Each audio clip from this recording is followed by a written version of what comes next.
He came in, he had a different look on his face. He was smiling. He said, "I got good news, bad news." I said, "Well, what's the bad news?" He said, "It's cancer, but it's dead in its tracks." He said, "The blood supply has cut it off." He said, "The medical term for that is called necrotic." I said, "You don't mean to tell me."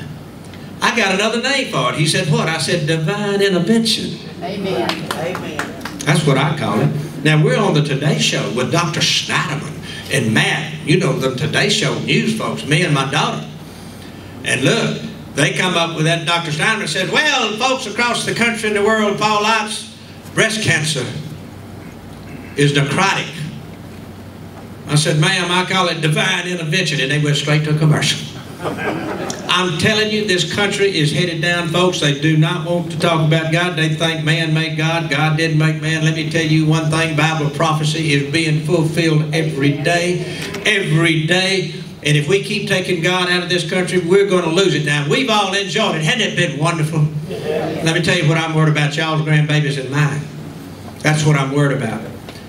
An old farmer told me one time, he said, "Paul Lott, if we don't put God back in the country, we can't go to church on Sunday morning, we can't go to church on Sunday night and prayer meeting on Wednesday and just don't do anything else. We better start standing up for the Christian religion." This country was founded on the Christian religion. Let me tell you something. I don't know whether y'all saw this. I'm bringing these memories back to you, but CBS called me 10 years ago because on our show, one Monday night at 6 o'clock, we're on ABC now, and we're going across the stage on live radio at 6 o'clock every Monday night across the South. And a guy called me and said, "Paul Lott, you always talk about you dedicated your show to the good Lord. What you going to do now?" "What I just saw on the news." I said, "Well, what did you see on the news?" "This is live on my radio show." He said, "I just saw where the Supreme Court said they're not going to be able to pray at the ball games next Friday night." I said, "They ain't." He said, "No, it's against the law." I said, "Well, I'm going to pray at the first coach that calls me next Friday night." And you know who it was? It was a little high school right up here in Lincoln County, Boca Chica. He said, "Will you come pray?" I said, "Sure as the game starts." Well, that was a Monday night, and by Wednesday I was getting calls from all over the country. And the lady from CBS said, "Will you get on the CBS morning show? We'll send a satellite up from Baton Rouge." I said, "Yes, ma'am."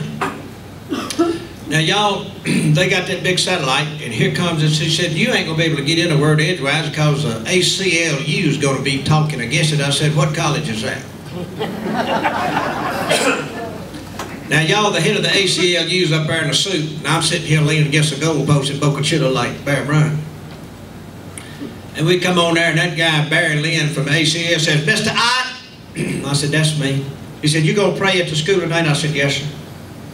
He said, "How many people going to be there?" I said, "It's supposed to be 500, but since you're on here, it'll be 1,000. He said, "You going to pray?" I said, "Just show it and I'm going to pray." He said, "You going to, what are you going to do out of the 1,000 people of those 3 or 4 folks that don't want you to pray?" I said, "They can go get a hot dog." He said, "A hot dog?" I said, "Well, a hamburger do." He said, "You are infringing on their rights." I said, "Sir, we've been praying for 200 years. Who's infringing on whose rights?" I said, "First thing I know, y'all be trying to take God out of the Pledge of Allegiance." So the United States said, "Oh, we wouldn't try to do that." Are they trying to do that? Yeah. I'm just trying to tell y'all, folks, you graduated a little before me, but I promise you that we got to stand up for these things.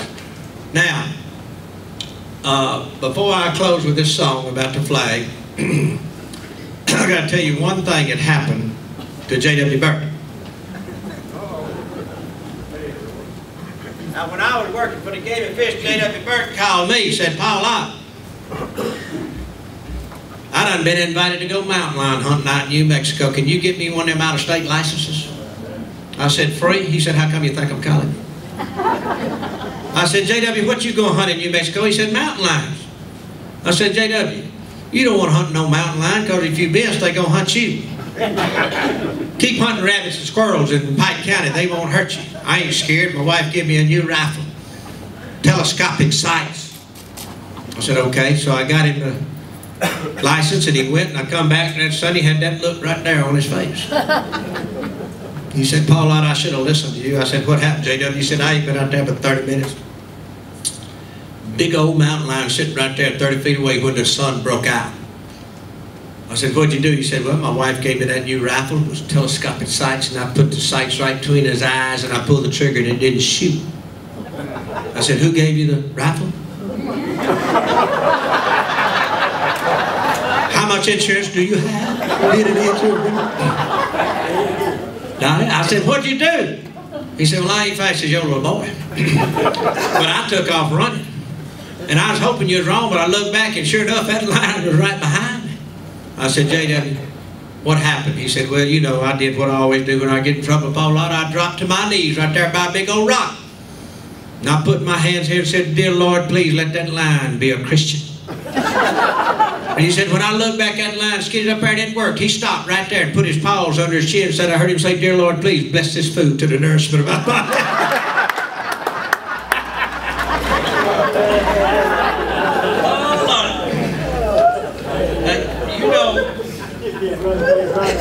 Making that thing look out of the way. My grandbabies gave me this thing, and it's called a digital do something. Now, where's the man with the sound system? He's right here. I got a good sound, man. I know I'm going to tell the story. You think it's the ground over there? Y'all know the county courthouse squares. We got 82 of them in Mississippi. You ever seen those folks out there whittling on a stick? Well, this is about an old farmer that's sitting on a courthouse square. And a guy comes back talking bad. I know there's an American flag in there. There it is right there. Y'all can see it. I'm going to do this to the Great American Tune, Shenandoah. If I can get this thing to play. There it is. It's okay. I walked through a county courthouse square. And on a park bench, an old farmer was sitting there. I said, your old courthouse is kind of run down. He said, no, sir, it'll do for our little town. I said, your old flagpole's lean a little bit. Sure is a ragged old flag you got hanging on it. He said, is this your first visit to our little town? I said, I think it is. He said, have a seat. And I sat down. He said, you know, I don't like to brag, but we're kind of proud of that ragged old flag. You see, we got a little hole in that flag there when Washington took it across the Delaware. And it got powder burned the night that Francis Scott Key sat watching it and writing, "No say can you see." It almost fell at the Alamo beside the Texas flag. She waved on though. She got cut with a sword at Chancellorsville. And she got cut again at Shiloh Hill. There was Robert E. Lee, Beauregard, and Bragg, and the south wind blew hard on that ragged old flag. On Flanders Field in World War I, she got a big hole from a Bertha gun. She turned blood red in World War II. She hung limp low a time or two. Now she was in Korea, in Vietnam, because she went where she was sent by her Uncle Sam. She waves from my ships on the briny foam, but they just about quit waving her back here at home. In our own good land here, she's been abused, burned, dishonored, denied, and refused, and the government for which she stands has sometimes been scandalized throughout this land. Now y'all, she's getting threadbare. She's wearing thin, but she's in good shape for the shape she's in, because she's been through the fire before, and I believe she can take a whole lot more. So we raise her up every morning. We take her down every night, and we don't let her touch the ground. We fold her up just right. On second thought, I do like to brag, because you see, me and everybody in Mississippi, we're mighty proud of that ragged old flag. I love y'all. Thank you for having me. Thank y'all very much.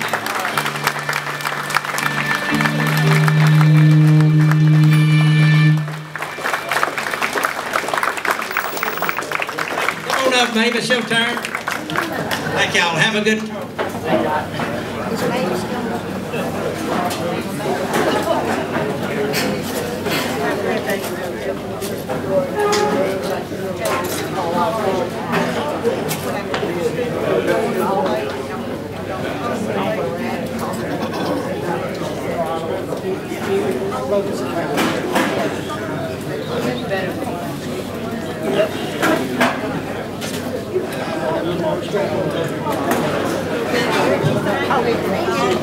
Paul has a few CDs if anybody are interested. You'll see that you get one.